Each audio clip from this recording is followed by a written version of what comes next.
नमस्कार, आप देख रहे हैं सत्य हिंदी का रात 8 बजे का बुलेटिन और मैं हूं आपके साथ कृति सिंह। राहुल गांधी ने दावा किया है जब पीएम आवास के सामने प्रदर्शन के दौरान उन्हें पुलिस जबरन उठा रही थी, उस वक्त पुलिस ने जो कुछ उनके कान में कहा उसे सुनकर आप भी हैरान रह जाएंगे।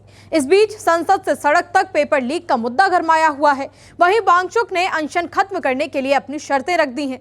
उधर राम मंदिर को लेकर भी बड़ा फैसला किया गया है। इन्हीं खबरों पर इस बुलेटिन में बात करेंगे, लेकिन उससे पहले आपको बता दें कि अब आप हमारे चैनल सत्य हिंदी के ऐप पर हमारे सभी न्यूज बुलेटिन, हमारे सारे शो, हमारी वेबसाइट की सारी खबरें, सब कुछ बस एक क्लिक पर यानी कि आपके अपने सत्य हिंदी के ऐप पर देख सकते हैं। इसलिए तुरंत डाउनलोड कर लीजिए। डाउनलोड करने के लिए लिंक आपको इस वीडियो के डिस्क्रिप्शन में मिल जाएगा।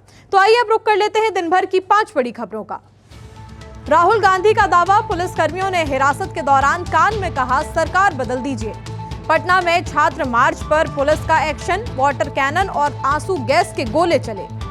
सोनम वांगचुक ने केंद्रीय मंत्रियों को लिखी चिट्ठी, प्रदर्शनकारियों पर कार्रवाई न होने पर अनशन तोड़ेंगे। राम मंदिर ट्रस्ट की बैठक में बड़े फैसले, 5 संत संभालेंगे व्यवस्था, नए सीईओ पर फैसला होगा जल्द। डोनाल्ड ट्रंप ने ईरान को दी कड़ी चेतावनी, कहा जहाजों पर हमला हुआ तो तबाह कर देंगे पावर प्लांट। छात्रों के समर्थन में हुए प्रदर्शन के बाद कांग्रेस सांसद और लोकसभा में नेता प्रतिपक्ष राहुल गांधी ने पुलिस कार्रवाई को लेकर बड़ा दावा किया। राहुल ने कहा कि जब पुलिस उन्हें हिरासत में लेने के दौरान खींचकर लेके जा रही थी, उसी वक्त कुछ पुलिसकर्मी उनके कान में सरकार के खिलाफ बातें कर रहे थे। राहुल के मुताबिक एक पुलिसकर्मी ने खुद को राजस्थान का बताते हुए कहा कि मोदी सरकार को हटा दीजिए, जबकि दूसरे पुलिसकर्मी ने खुद को हरियाणा का बताते हुए कहा कि हम तो सिर्फ वर्दी पहन रहे हैं। राहुल ने कहा कि हर कोई सच जानता है, लेकिन कई लोग मजबूरी में आदेश मान रहे हैं। राहुल गांधी ने कहा कि उनके साथ हुई पुलिस कार्रवाई कोई बहुत बड़ी बात नहीं है। उन्होंने कहा कि विपक्ष के नेता के तौर पर देश की जनता की आवाज उठाना उनका कर्तव्य है और इसके लिए ऐसी कीमत चुकानी पड़े तो उन्हें कोई शिकायत नहीं है। राहुल ने कहा कि धरने के दौरान उन्हें धक्का लगा और चोटें भी आईं, लेकिन उन्हें इस बात का गर्व है कि वो छात्रों के साथ खड़े रहे। पेपर लीक और शिक्षा व्यवस्था में अनियमितताओं के विरोध में नेता विपक्ष राहुल गांधी ने सरकार के सामने 3 मांगे रखी। राहुल ने प्रेस कॉन्फ्रेंस करते हुए पहले वो तस्वीरें दिखाई जिनमें छात्रों के साथ दिल्ली पुलिस ने बर्बरता की। राहुल ने प्रेस कॉन्फ्रेंस में क्या कुछ कहा, सुनिए। कि दिल्ली के स्टूडेंट्स, हिंदुस्तान के स्टूडेंट्स गुस्से में है, बाहर है। इनको क्या कमिटमेंट चाहिए? ये कोई ज्यादा नहीं मांग रहे।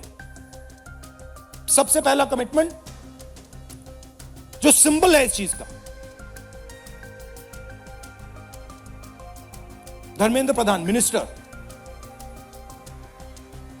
सबसे पहले आप सिंबल को हटाइए।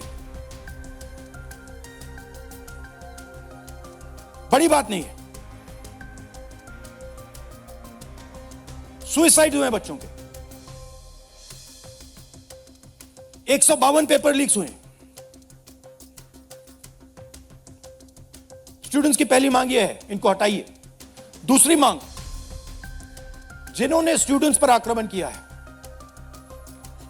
जो आपने अभी वीडियो देखा, पूरी सोशल मीडिया पे, मतलब हजारों स्टूडेंट्स पे लाठी चल रही है, राइफल्स पॉइंट हो रही हैं, टांगे तोड़ी जा रही हैं, पेलेट गन से मारा जा रहा है। ये आतंकवादी नहीं है, ये हमारा फ्यूचर है, ये हमारे दुश्मन नहीं है, ये हमारे लोग हैं, हमारा फ्यूचर है। तो इन लोगों पर जिन्होंने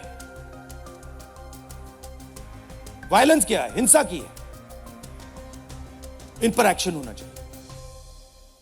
यह स्टूडेंट्स की दूसरी मांग है। और तीसरी मांग, जो इस पूरे सिस्टम को चलाते हैं, उनको स्टूडेंट से अपोलोजाइज करना चाहिए रिस्पेक्टफुली कि गलती हो गई, जो हुआ वो नहीं होना चाहिए था, आप लोगों को चोट लगी है, हम अपनी गलती मांगते हैं, कोई बड़ी बात नहीं।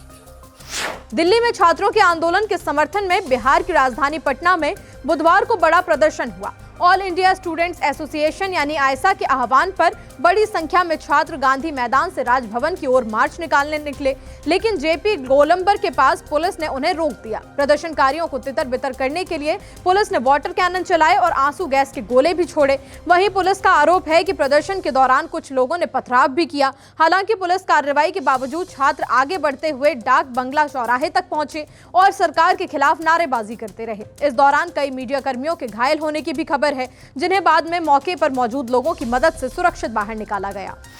25 दिनों से अनशन पर बैठे सामाजिक कार्यकर्ता सोनम वांगचुक ने केंद्रीय मंत्री जेपी नड्डा और जितेंद्र सिंह को चिट्ठी लिखकर अपनी शर्तें साफ कर दी हैं। वांगचुक ने दोनों मंत्रियों का अस्पताल आकर मुलाकात करने का अनशन खत्म करने की अपील के लिए धन्यवाद दिया। उन्होंने कहा कि सरकार ने परीक्षा पेपर लीक से जुड़े मामलों में आत्महत्या करने वाले छात्रों के परिवारों को मुआवजा देने, संसद में जवाबदेही पर सार्थक चर्चा कराने और शिक्षा मंत्री के इस्तीफे के मुद्दे पर विचार करने का भरोसा दिया है। लेकिन वांगचुक ने साफ कहा कि जब तक सरकार ये स्पष्ट भरोसा नहीं दे देती कि आंदोलन में शामिल किसी भी छात्र या युवा प्रदर्शनकारी के खिलाफ कोई कानूनी या दंडात्मक कार्रवाई नहीं होगी, तब तक वो अपना अनशन खत्म नहीं करेंगे। उन्होंने कहा कि अगर सरकार ये आश्वासन दे देती है तो वो भरोसे के साथ अपना अनशन तोड़ देंगे। साथ ही उन्होंने ये भी उम्मीद जताई कि आगे आंदोलन को दबाने के लिए प्रदर्शनकारियों पर जरूरत से ज्यादा पुलिस बल का इस्तेमाल नहीं किया जाएगा। इस बीच वांगचुक से मिलने के लिए आम आदमी पार्टी, आरजेडी, जेएमएम और सपा के सांसद पहुंचे, लेकिन उनका दावा है कि उन्हें पुलिस ने मेदांता हॉस्पिटल के बाहर ही रोक लिया है और मिलने नहीं दिया जा रहा। कॉकरोच जनता पार्टी ने कहा है कि वो सरकार से बातचीत के लिए तैयार है, लेकिन बातचीत सिर्फ औपचारिक नहीं बल्कि समाधान निकालने की नीयत से होनी चाहिए। पार्टी के प्रवक्ता सौरभ दास ने कहा कि सरकार को 2 विकल्प दिए गए हैं। पहला, सरकार जंतर मंतर आकर प्रदर्शनकारियों से खुद बात करे, और दूसरा ये कि जंतर मंतर के पास किसी निष्पक्ष जगह पर बातचीत की जाए। सौरभ दास ने दावा किया कि 20 जुलाई को भी सरकार ने उनसे संपर्क किया था। उन्होंने कहा कि सरकार का ये कहना गलत है कि उसने खुद से बातचीत की कोशिश नहीं की। उनके मुताबिक पुलिस लगातार सरकार की ओर से बातचीत का संदेश लेकर प्रदर्शनकारियों के पास आती रही है और इसके वीडियो भी मौजूद हैं। सीजेपी प्रवक्ता ने बताया कि बुधवार सुबह भी पुलिस ने आकर कहा कि सरकार बातचीत करना चाहती है। उन्होंने कहा कि संगठन बातचीत के लिए तैयार है, लेकिन सरकार को प्रदर्शनकारियों की मांगों को गंभीरता से सुनना होगा और उन्हें मानने की इच्छा भी दिखानी होगी। बुलेटिन में अभी आगे और भी खबरें हैं। संसद में शिक्षा मंत्री के इस्तीफे पर अड़ा विपक्ष। राम मंदिर ट्रस्ट की बैठक में जिम्मेदारी पर हुआ फैसला।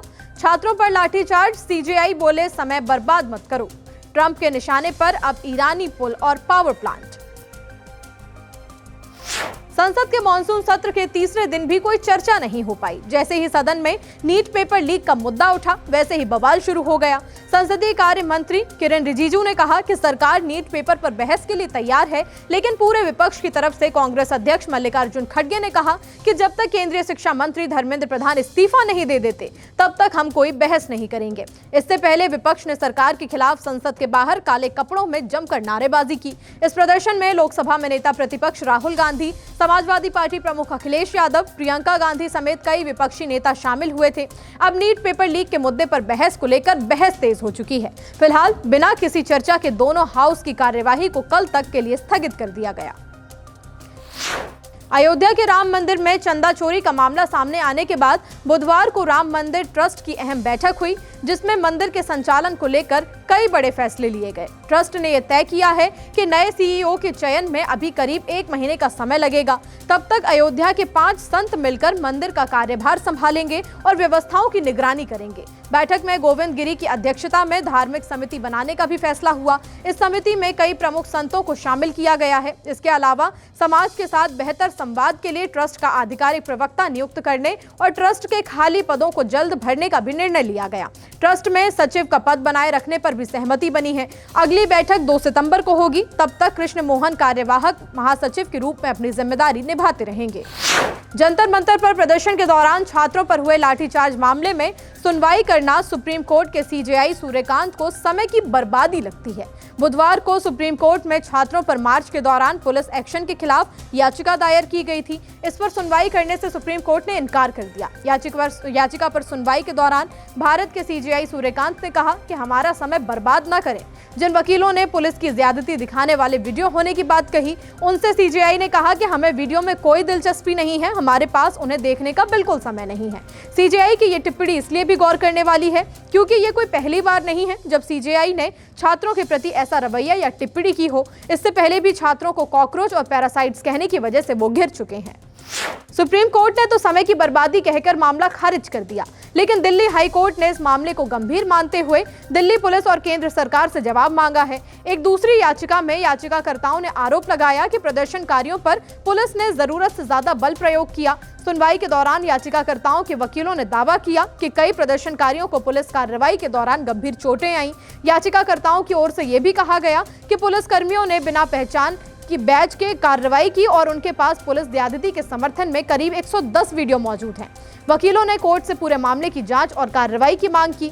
वहीं दिल्ली पुलिस और केंद्र सरकार की ओर से पेश अतिरिक्त सॉलिसिटर जनरल एस राजू ने इन आरोपों को खारिज कर दिया। उन्होंने कहा कि प्रदर्शन के दौरान भीड़ बेकाबू हो गई थी और कई पुलिसकर्मी भी घायल हुए थे। उन्होंने याचिकाओं पर सवाल उठाते हुए कहा कि ये सिर्फ सुर्खियां बटोरने और प्रचार पाने के लिए दायर की गई हैं। इस पर दिल्ली हाईकोर्ट के मुख्य न्यायाधीश DK उपाध्याय की अध्यक्षता वाली पीठ ने सवाल किया कि किसी याचिका को सिर्फ प्रचार के लिए दायर कैसे कहा जा सकता है। अब इस मामले में आगे की सुनवाई के दौरान पुलिस कार्रवाई और प्रदर्शनकारियों के आरोपों पर कोर्ट में विस्तार से चर्चा होगी। अमेरिका के राष्ट्रपति डोनाल्ड ट्रंप ने एक बार फिर से ईरान को कड़ी चेतावनी दे दी। ट्रंप ने सोशल मीडिया पर साफ कहा कि अगर अब से ईरान ने हॉर्मुज में किसी भी जहाज पर मिसाइल, रॉकेट, ड्रोन या किसी दूसरे हथियार से हमला किया तो अमेरिका जवाब में ईरान के एक पुल या पावर प्लांट को तबाह कर देगा। ट्रंप ने यह भी कहा कि जरूरत पड़ी तो तेहरान के पास मौजूद अहम ठिकानों को भी निशाना बनाया जाएगा। ट्रंप की इस धमकी के बाद मध्य पूर्व में तनाव और ज्यादा बढ़ने की आशंका है। हॉर्मुज दुनिया के सबसे अहम तेल मार्गों में से एक है और यहां किसी भी टकराव का असर पूरी दुनिया के तेल कारोबार और वैश्विक अर्थव्यवस्था पर पड़ सकता है। फिलहाल बुलेटिन में इतना ही। देश दुनिया की बड़ी खबरों के लिए आप बने रहिए सत्य हिंदी के साथ। नमस्कार।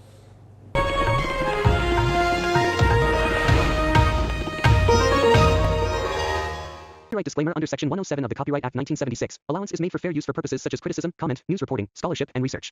Fair use is a use permitted by copyright statute that might otherwise be infringing.